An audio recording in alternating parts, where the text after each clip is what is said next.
ومعنا الآن سانديب شرم رئيس الاستثمار في سينتاكس كابيتال. سانديب، أهلا بك معنا اليوم. كلمة التي تتردد في وول ستريت هي ليست ترامب وليست باول وليس AI، إنما ديب سيك. برأيك ديب سيك اليوم تأثيرها سيكون فقط لليوم ومحدود وربما فرصة للشراء، أم أنها بالإمكان أن تغير المعادلة فيما يتعلق بالنسبة للذكاء الاصطناعي؟ Always a pleasure to be on your show. And, the DeepSeek conversation is interesting. It goes to tell you how much of a bubble we have in this space, that the smallest pinprick can start to deflate the bubble. And, whether DeepSeek was able to develop their platform for $6 million or less or more is hardly the issue. As is the issue whether or not they used NVIDIA chips to do that.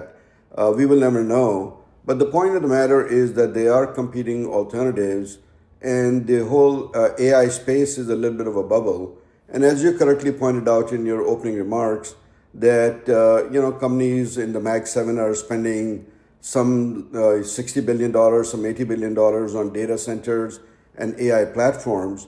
And now that begs the question whether or not there is good CapEx spending for some of these companies. Even though they're massive companies, that equates to about 20 to 30% of their revenues.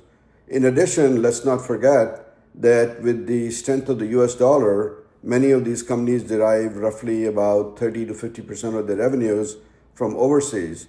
And as the dollar has strengthened and other currencies have significantly weakened, 30 to 50% of their revenues are going to be at risk when translated back into US dollars.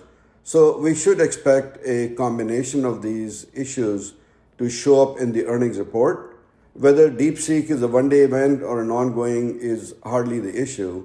I think the main issue is that many of these stocks are in bubble territory, and only time will tell when they correct and how hard they will correct. إلى أي حد تعتقد سيد سانديب إنه هذا الموضوع مش موضوع 24 ساعة أو يوم واحد، ربما سيتنبأ له ترامب، وهنا سيكون أمام أمرين أو سنكون أمام أمرين: إما توجيه اتهامات لشركات التكنولوجيا أنها كانت تبالغ كثيرا في موازناتها من أجل تطوير الذكاء الاصطناعي بمبالغ تصل إلى المليارات، وهنا سندخل في قضايا إنه كان عندك مبالغة كبيرة جدا ذهبت إلى جيوب المستثمرين. سبب آخر ربما هذا سيتدخل فيه ترامب، وهو مقدرة الصين للاختراق ومعرفة الأسرار المتعلقة بنشاط الرقائق الإلكترونية وخاصة التوليد منها، مثل تخصص انفيديا.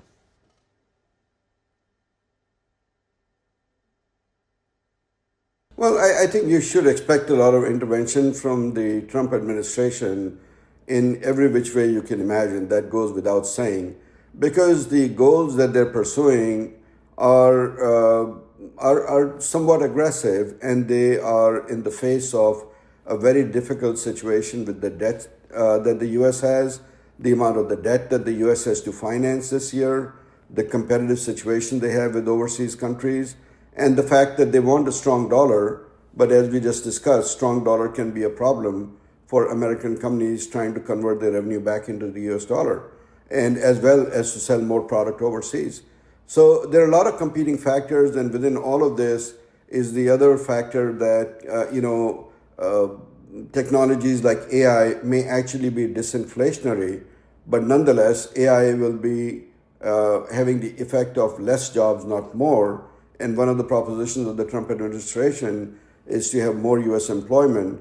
So they have a lot of contentious factors, and in politics, it's a whole lot easier to deflect onto something else, such as tariffs, or complain about national security and privacy and such.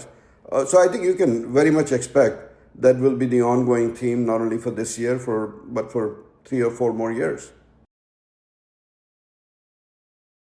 سانديب، إلى أي درجة هذا الأسبوع سيكون هام بالنسبة لوول ستريت، وخصوصا نتائج مايكروسوفت، ميتا، تسلا، أبل، إنتل وغيرها من الشركات العملاقة ستعلن عن نتائجها المالية؟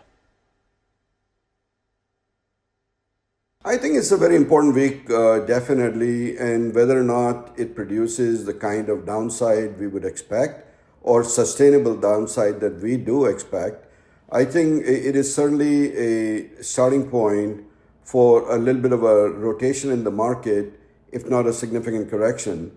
And we can start to see, the impact on the market, whether they're European equities or US value type equities.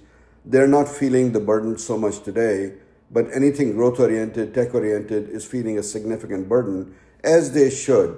And I think you pointed out in your opening remarks that the rate of growth of the tech companies is slowing down. And what that means is that the gap between the growth rate of the tech earnings versus the growth rate of the rest of the market is rapidly closing, which then makes the other companies a lot more attractive. So I think this will be an ongoing thing, whether it materializes earlier or later, hard to say. Our expectation will be materializing starting now to maybe going to March.